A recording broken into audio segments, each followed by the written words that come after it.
Hello दोस्तों, एक बार फिर से मैं विवेक कुमार आपके लिए एक नया वीडियो लेकर के हाजिर हूँ। आज मैं क्लास 10th के लिए अरिथमेटिक प्रोग्रेशन चैप्टर एपी पढ़ाने जा रहा हूँ। इसमें सबसे पहले हम इसका कॉन्सेप्ट बेसिक बताएंगे, उसके बाद कुछ एग्जाम्पल सोल्व करेंगे। जो देखिए एपी क्या होता है। सबसे पहले हम लोग पढ़ते हैं कि अरिथमेटिक प्रोग्रेशन कहते हैं किसको, एपी होता क्या है। इसके पहले लोग जानते हैं कि सीक्वेंस किसको बोलते हैं। सीक्वेंस या तो फिर इसको सीरीज भी कहा जाता है। सीक्वेंस या सीरीज वैसे नंबर के ग्रुप को कहते हैं। The group of numbers are called sequence और सीरीज। यहाँ पर देखिए हम दो तरह की सीरीज बनाते हैं। पहला सीरीज दिया हुआ है 5, 8, 11, 14, 17 डॉट डॉट डॉट। दूसरा में दिया हुआ है 5, 8, 12, 15, 20, 22 डॉट डॉट डॉट। ये दोनों सीक्वेंस को हम एनालाइज करते हैं और देखते हैं कि इसमें आगे वाला नंबर किस तरह से प्रोसीड कर रहा है, कौन सा प्रॉपर्टी को फॉलो कर रहा है। तो फर्स्ट सीक्वेंस में देखिए 5 से 8 हो गया, मतलब +3 इंक्रीज किया है। 8 से 11 हो गया, इसमें भी 3 इंक्रीज किया है। 14 हो गया, इसमें भी 3 इंक्रीज किया है। 17 हो गया, इसमें भी 3 इंक्रीज किया है। मतलब हम लोग कह सकते हैं कि पहला में फर्स्ट सीक्वेंस में जितना भी नंबर है एक डिफिनिट रूल को फॉलो कर रहा है कि आगे वाला नंबर पीछे वाला से 3 ज्यादा है। आगे वाला नंबर पीछे वाला से 3 ज्यादा है। अब सेकंड सीरीज को देखते हैं, इसको एनालाइज करते हैं। 5 से 8 हुआ, 3 का इंक्रीमेंट हुआ। 8 से 12 हुआ, 4 का इंक्रीमेंट हुआ। 12 से 15 हुआ, 3 का इंक्रीमेंट हुआ। 15 से 20 हुआ, 5 का इंक्रीमेंट हुआ। 20 से 22 हुआ, +2 का इंक्रीमेंट हुआ। सेकंड वाला सीरीज में हम देख रहे हैं कि इसमें जितना भी नंबर है यह कभी 3 बढ़ रहा है, कभी 4, कभी 3, 5, 2, मतलब इसका इंक्रीमेंट जैसे तैसे हो रहा है। यह एक डिफिनिट रूल को फॉलो नहीं कर रहा है। लेकिन फर्स्ट वाला सीक्वेंस में हम देख रहे हैं कि प्रत्येक आगे वाला नंबर अपने जस्ट पीछे वाला से 3 जाता है।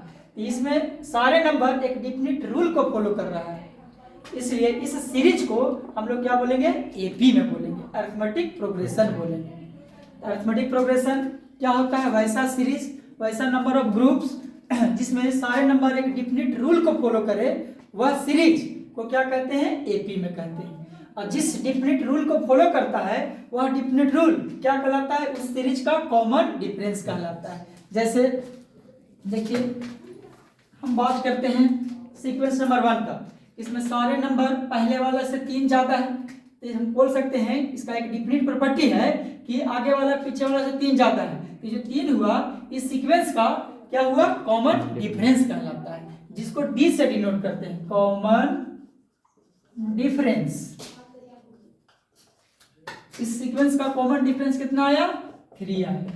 एक और सीरीज हम लेते हैं, जैसे आया 5, 9, 13, 17, 21 डॉट डॉट डॉट। इसमें भी हम लोग देख रहे हैं कि सारे नंबर एक डिफिनिट रूल को फॉलो कर रहा है, सब में 4 4 बढ़ रहा है। तो हम बोलेंगे क्या, यह भी सीक्वेंस जो है कची में है, एपी में है, जिसका कॉमन डिफरेंस कितना है, 4 है। It is also in AP, it is also in AP having common difference is कितना। तो हम लोग एपी किसको बोलते हैं समझ में आ गया। अब आपको केस नंबर 1 टाइप 1 का क्वेश्चन बताते हैं। जैसे आपको दिया हुआ रहेगा सीक्वेंस, अब चेक करना रहेगा कि दिया गया सीक्वेंस एपी में है या नहीं है। तो कोई भी सीक्वेंस एपी में होता है, कब होता है, यदि सारे टर्म का कॉमन डिफरेंस बराबर आ जाए। जितना भी टर्म आपको दिया गया है सबका कॉमन डिफरेंस निकालेंगे। कॉमन डिफरेंस कैसे निकलता है, आगे वाला टर्म में से जस्ट उसके पहले वाला टर्म को माइनस कर लेते हैं। आगे वाला से जैसे आपको दिया हुआ 10, 15, 20, 25, यह एक सीरीज है। इसमें आपको 4 नंबर दिया हुआ है, इसको बोलते हैं first term, second term, third term, fourth term. Term को डिनोट करते हैं A1, A2, A3, A4 और रहेगा A5, A6, A7 dot dot dot AN तक। ओके, हमको चेक करना रहेगा कि यह सीक्वेंस एपी में है या नहीं है। टाइप नंबर 1 का क्वेश्चन कि कोई भी सीक्वेंस एपी में होगा या नहीं होगा, इसको हम कैसे बता सकते हैं? तो जितना भी टर्म दिया हुआ रहेगा सबका कॉमन डिफरेंस निकालेंगे। यदि सारे टर्म का कॉमन डिफरेंस इक्वल आ जाएगा तो हम लोग बोलेंगे कि दिया गया सीक्वेंस कच्ची में है, एपी में है। चलिए तो कॉमन डिफरेंस निकालेंगे। पहले किसका निकालेंगे? 10 का। 10 के पहले तो कोई टर्म है ही नहीं, कहाँ से निकलेगा? 15 से। 15 का कॉमन डिफरेंस निकालेंगे। 15 के पहले कौन सा है? 10। निकालते हैं a2 minus a1। 15 minus 10 we get 5। उस तरह से a3 माइनस a2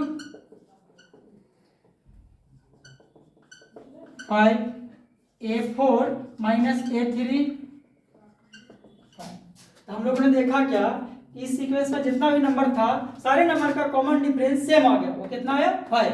तो बोलेंगे given sequence are in AP having common difference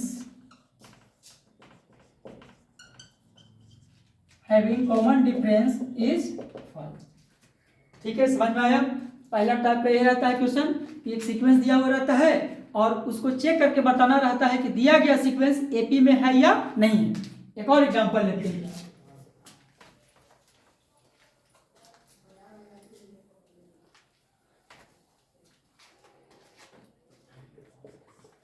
√2 √8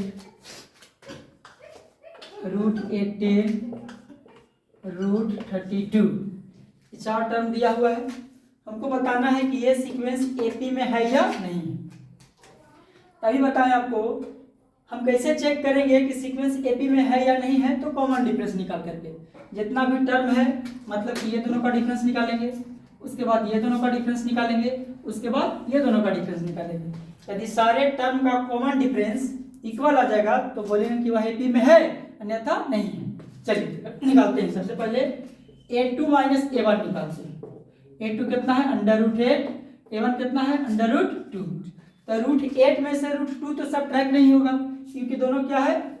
अलग अलग नंबर है। एक √8 है, एक √2 है। सबसे पहले दोनों को लाइक में चेंज करते हैं। तो √8 को हम क्या लिख सकते हैं? 2√2। कैसे? 8 को फैक्टराइज करेंगे 4 10। ये दोनों का पेयर लग गया, इसका पेयर नहीं लगा। जिसका पेयर लग जाता है वो बाहर, जिसका पेयर नहीं लगता है रूट में। यानी √8 को लिख सकते हैं 2√2 माइनस √2। आप सब ट्राई करेंगे। यहाँ पर √2 कितना बार है? 2 बार है। यहाँ पर √2 कितना बार है? 1 बार है। मतलब ये दोनों लाइक हो गया। रूट के अंदर सेम सेम रहेगा तभी वह लाइक है। हम लोग जानते हैं ऐड और सब्ट्रैक्ट का रूल होता है कि लाइक टर्म ही आपस में ऐड होते हैं या सब्ट्रैक्ट होते हैं। अनलाइक टर्म कभी भी आपस में ऐड नहीं हो सकते और नहीं सब्ट्रैक्ट हो सकते हैं। तो 8 को हम √2 के टर्म में बदले तो कितना आ गया? 2√2। कैसे बदले? यहाँ पर बताएं। और माइनस √2 कितना आ गया? √2। इसी प्रकार a3 माइनस a2 निकालते हैं। a3 आपका है √18 माइनस √8। 18 को भी स्क्वायर रूट निकालेंगे इस तरह से तो आ जाएगा कितना? 3√2 और √8 के बदले 2√2। दोनों लाइक हो गया। सब्ट्रैक्ट करेंगे √2 आ गया। फिर a4 माइनस a3। a4 आपका कितना है? √32 और a3 कितना है? √18। √32 को क्या लिख सकते हैं? 16 गुने 2 16 इंटू 2 16 दूनी 32। 16 का स्क्वायर रूट कितना होता है? 4√2। 18 क्या लिख सकते हैं? 9 इंटू 2 9 का स्क्वायर रूट कितना होता है? 3 और 2 का नहीं होता 2 रूट में। दोनों लाइक हो गया। घटा दी कितना आ गया? √2। मतलब कि यहाँ पर भी हम लोग देखें कि जितना भी टर्म था सबका कॉमन डिफरेंस इक्वल आ गया। वह कॉमन डिफरेंस कितना था? √2 इसमें भी, √2 इसमें भी, √2 इसमें भी। मतलब सारे टर्म का कॉमन डिफरेंस सेम। तो हम बोल सकते हैं कि ये चारों कच्ची में है, एपी में है। और समझ में पहला टाइप का कि दिया हुआ सीक्वेंस एपी में है या नहीं है। इसके लिए बताएं सारे टर्म जितना भी टर्म दिया हो रहेगा सबका बारी बारी से कॉमन डिफरेंस निकालेंगे। यदि कॉमन डिफरेंस सबका बराबर आ गया तो बोलेंगे कि दिया हुआ सीक्वेंस एपी में है, अन्यथा नहीं है। अब हम टाइप 2 में आते हैं। किसी भी एपी का जनरल टर्म कैसे लिखा जाता है? ठीक है, देखिए अब हम एपी का जनरल टर्म के लिए एक फॉर्मूला डिफाइन करेंगे, फॉर्मूला एस्टेब्लिश करेंगे कि एपी का जनरल टर्म क्या होता है। General term of an AP। देखिए जैसे मान लिया जाए कि एक सीक्वेंस दिया हुआ है 7 11 15 19 डॉट डॉट डॉट। सबसे पहले हम इसको चेक कर लेते हैं कि ये सीक्वेंस AP में है या नहीं है। कैसे चेक करेंगे तो बताएं, अभी अभी आपको बताएं। चेक करने के लिए सबका डिफरेंस निकालेंगे। कितना डिफरेंस आ गया 4, कितना डिफरेंस आ गया 4, कितना डिफरेंस आ गया 4। मतलब हम बोलेंगे कि चारों बच्ची में है AP में है। इसके बाद भी आने वाला नंबर यही सीक्वेंस को फॉलो करेगा। मतलब कि फर्स्ट टर्म आपका हो गया 7, सेकेंड टर्म हो गया 11, थर्ड टर्म हो गया 15, फोर्थ टर्म कितना हो गया 19। हमको फिफ्थ टर्म लिखना है। फिफ्थ टर्म लिखना है तो 19 में हम 4 ऐड कर देंगे, कितना आ जाएगा 23। फिर उसके बाद वाला हम फिर 4 ऐड कर देंगे, क्या निकल जाएगा 27। ठीक है, मतलब कहने का मतलब फर्स्ट टर्म जो होता है उसमें हम कॉमन डिफरेंस ऐड कर देंगे तो सेकंड टर्म निकलेगा। सेकंड वाला में कॉमन डिफरेंस ऐड कर देंगे, थर्ड निकल जाएगा। थर्ड वाला में कॉमन डिफरेंस ऐड कर देंगे, फोर्थ निकल जाएगा। तो एक नया सीक्वेंस आ गया। AP लिखने का तरीका, AP बराबर सबसे पहले आप फर्स्ट टर्म लिखोगे। फर्स्ट टर्म को A से डिनोट करते हैं, फर्स्ट टर्म को A से डिनोट किया जाता है। उसके बाद सेकंड टर्म कैसे लिखेंगे तो फर्स्ट टर्म में कॉमन डिफरेंस ऐड कर देना है। फर्स्ट टर्म में कॉमन डिफरेंस, और कॉमन डिफरेंस को डिनोट करते हैं किसी से, D से। कॉमन डिफरेंस फाइंड कैसे करते हैं, कोई भी टर्म सिलेक्ट करेंगे और उस टर्म में से जस्ट उसके पहले वाला टर्म को माइनस कर देते हैं। जैसे हमने मान लिया जाए कि 5वां टर्म सिलेक्ट किया तो 5वां में से किसको माइनस करेंगे, फोर्थ वाला को। 10वां टर्म सिलेक्ट किया तो 10वां में से कौन माइनस करेगा, 9 वाला को, जो दिया हुआ रहेगा। तो कॉमन डिफरेंस निकालने का तरीका बताएं। अब AP लिखने का तरीका हम बता रहे हैं। पहले फर्स्ट टर्म लिखेंगे A, उसके बाद सेकेंड टर्म कैसे लिखाएगा तो फर्स्ट टर्म में कॉमन डिफरेंस D ऐड कर दिया जाता है। ये हो गया फर्स्ट टर्म, ये हो गया सेकेंड टर्म। अब हमको थर्ड टर्म लिखना है तो फिर क्या करेंगे, सेकेंड टर्म में कॉमन डिफरेंस जोड़ देंगे, सेकेंड टर्म में कॉमन डिफरेंस जोड़ देंगे। तो सेकेंड टर्म कितना है A प्लस D, फिर इसमें कॉमन डिफरेंस जोड़ेंगे प्लस D, तो हमको क्या मिल जाएगा A प्लस 2D। D और D क्या मिल जाएगा A plus 2D, A plus 2D। Third term निकल गया। उसी तरह से फोर्थ टर्म लिखना है तो क्या लिखेंगे A plus 3D। Fourth term लिखना है तो A प्लस 3D। फिर अगर जो हमको फिफ्थ टर्म लिखना है तो A प्लस 4D। तो आप लोग क्या देख रहे हैं, जैसे हमको फिफ्थ टर्म लिखना था तो D में से एक घटा देते थे। फिफ्थ टर्म लिखने के लिए क्या किए, A लिखे, और 5वां टर्म लिखना था तो क्या लिखे थे 4D। अगर जो हमको 10वां टर्म लिखना है तो क्या लिखेंगे A प्लस 9D। समझ में आ रहा है। 20 टर्म लिखना है तो क्या लिखेंगे A प्लस 19D। ऐसा क्यों कर रहे हैं, क्योंकि हमारे पास फर्स्ट टर्म में सिर्फ A यूज होता है, D तो यूज नहीं होता है। D का यूज करते हैं सेकेंड टर्म के लिए। क्लियर। उस तरह से डॉट डॉट डॉट डॉट करते करते हमको nवां टर्म लिखना है। कौन सा टर्म लिखना है, nवां टर्म। nवां टर्म कैसे लिखेंगे, सबसे पहले आप A लिखोगे, और जैसे 10 टर्म लिखना रहता था तो क्या करते थे A प्लस 90, मतलब 10 में से 1 घटाते थे। 100 टर्म लिखना रहेगा तो A प्लस 99D। तो 99 कैसे आता है 100 माइनस 1, 99 कैसे आता है 100 माइनस 1। उसी तरह से हमको nth टर्म लिखना है तो A plus n minus 1D लिख दें। ऐसा समझ में। तो ये जो आया आपका A plus n minus 1 into D, इसी को जनरल टर्म ऑफ AP करते हैं। ठीक ना, जिसको TN से डिनोट करते हैं या तो फिर AN से डिनोट करते हैं। तो TN बराबर क्या आ गया A plus n minus 1 into D। ये AP का जनरल टर्म का फॉर्मूला हो गया। अब n के जगह पर आपसे कोई भी टर्म पूछ सकता है। 20 टर्म तो n के जगह पर 20 रख दीजिए, 50 टर्म n के जगह पर 50 रख दीजिए, बशर्ते हमारे पास 2 का वैल्यू दिया हुआ रहना चाहिए। पहला फर्स्ट टर्म A का वैल्यू मालूम होना चाहिए और दूसरा D कॉमन डिफरेंस मालूम होना चाहिए। यदि हमारे पास A और D दोनों का वैल्यू पता रहे, दिया हुआ रहे, तो हम उस AP का कोई भी टर्म पूछेगा तो फाइंड आउट कर सकते हैं ये फार्मूला से, A plus n minus 1 into D से। ये कैसे निकला जो अभी बताएं। AP लिखने का तरीका, सबसे पहले हम फर्स्ट टर्म लिखते हैं, उसके बाद सेकंड टर्म लिखने के लिए क्या करते हैं, फर्स्ट टर्म में जो कॉमन डिफरेंस रहता है उसको ऐड कर देते हैं, अर्थात A प्लस D। फिर थर्ड टर्म लिखना है तो सेकंड में फिर सेकंड टर्म में हम कॉमन डिफरेंस ऐड करेंगे, second term A plus D में फिर D ऐड करेंगे तो A plus 2D। Fourth term लिखना है तो A plus 3D, fifth term लिखना है तो a प्लस 4d, ये तो एज इट इज रहता है। अब ये d का जो नंबरिंग होता है एक घट जाता है, जैसे हमको फिफ्थ टर्म था तो फिफ्थ टर्म में क्या लिखे a प्लस 4d। 10 टर्म लिखना है, T10 लिखना है तो T10 कैसे लिखेंगे, a तो रहेगा ही, प्लस 10वां टर्म लिखना है तो क्या हो जाएगा 9d। 100 टर्म लिखना है तो 100 टर्म कैसे लिखेंगे, a प्लस इसमें से घट जाएगा 99d। तो इसी सीक्वेंस से हमने जनरल टर्म के लिए फॉर्मूला एस्टेब्लिश कर लिया, a plus n minus 1 into D. ठीक है, अब इस फॉर्मूला से रिलेटेड कुछ क्वेश्चन बताते हैं। देखिए, जैसे आपको दिया हुआ है AP बराबर 3, 5, 7, 9, 11 डॉट डॉट डॉट। इसमें हम इस सीक्वेंस को देख करके first term, second term, third term, fourth term, fifth term आसानी से बता सकते हैं। फिफ्थ के बाद छठा टर्म भी पूछेगा, सिक्स टर्म वो भी बता सकते हैं, क्योंकि सब में दो दो बढ़ रहा है तो छठा टर्म कितना हो जाएगा 13 हो जाएगा। सेवंथ टर्म कितना हो जाएगा 15 हो जाएगा। एट टर्म कितना हो जाएगा 17 हो जाएगा। लेकिन यदि आपसे पूछ देगा फाइंड इट्स 50th टर्म, 50वां टर्म, तो अंगुली पर कैलकुलेट करने में ज़्यादा समय लगेगा।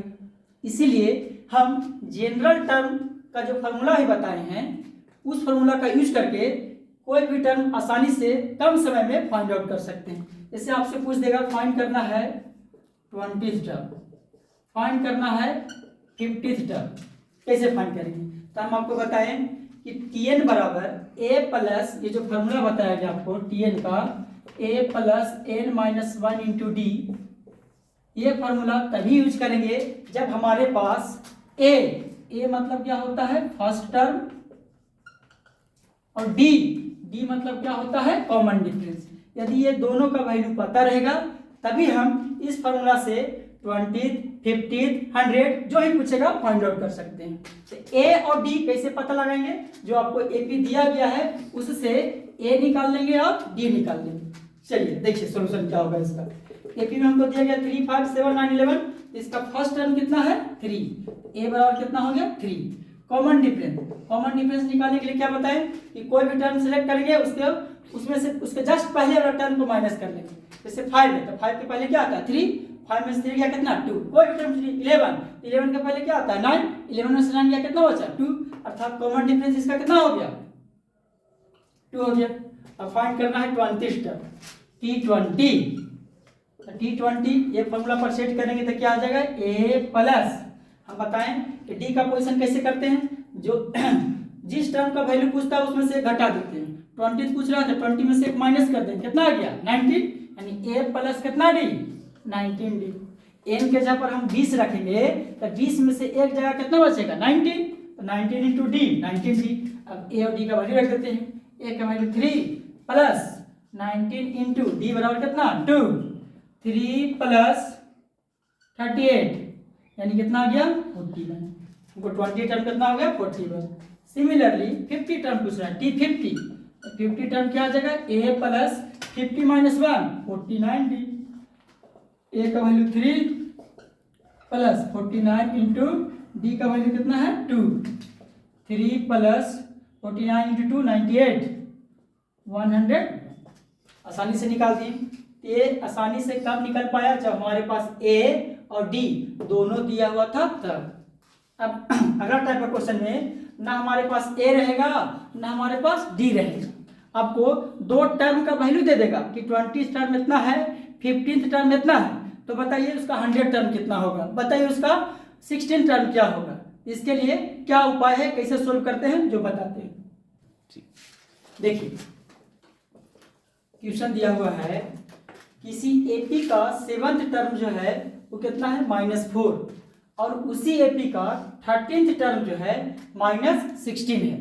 आपसे पूछ रहा है कि उस AP का 20th टर्म क्या होगा, फाइंड करना है। तो हम बताएं आपको कि AP का कोई भी टर्म पूछे, चाहे 20th पूछे, चाहे 13th पूछे, चाहे 100 पूछे, इसके लिए हमारे पास दो का वैल्यू दिया हुआ रहना चाहिए, एक फर्स्ट टर्म a का वैल्यू और उसका कॉमन डिफरेंस d का वैल्यू, तभी हम 20th टर्म फाइंड कर सकते हैं। क्योंकि जनरल टर्म का जो फॉर्मूला बताएं Tn बराबर ये होता है a plus n minus 1 into D, यानी a और d के जहाँ पर हम रखेंगे तभी ना 20 टर्म निकलेगा।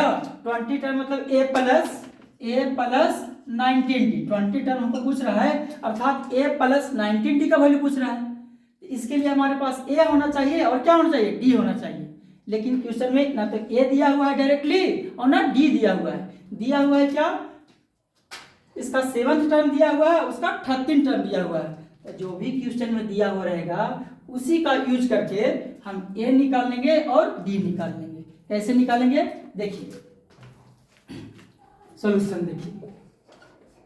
मान लेते हैं let first term of required AP is A and its common difference is B. अब क्वेश्चन में आपको दो टर्म का वैल्यू दिया हुआ, 7th टर्म का, 7th टर्म का मतलब T7 का वैल्यू कितना दिया हुआ है, -4। हम अभी बताएं जनरल टर्म के अनुसार T7 को क्या लिखेंगे, a प्लस 6d। T7 को क्या लिखेंगे, a plus 6d। a plus 6d का वैल्यू दिया हुआ है -4। इसको हमने इक्वेशन नंबर 1 ले लिया।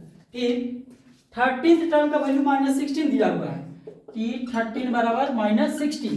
T13 मतलब 13 टर्म को क्या लिखेंगे, a प्लस 12d बराबर कितना, -16।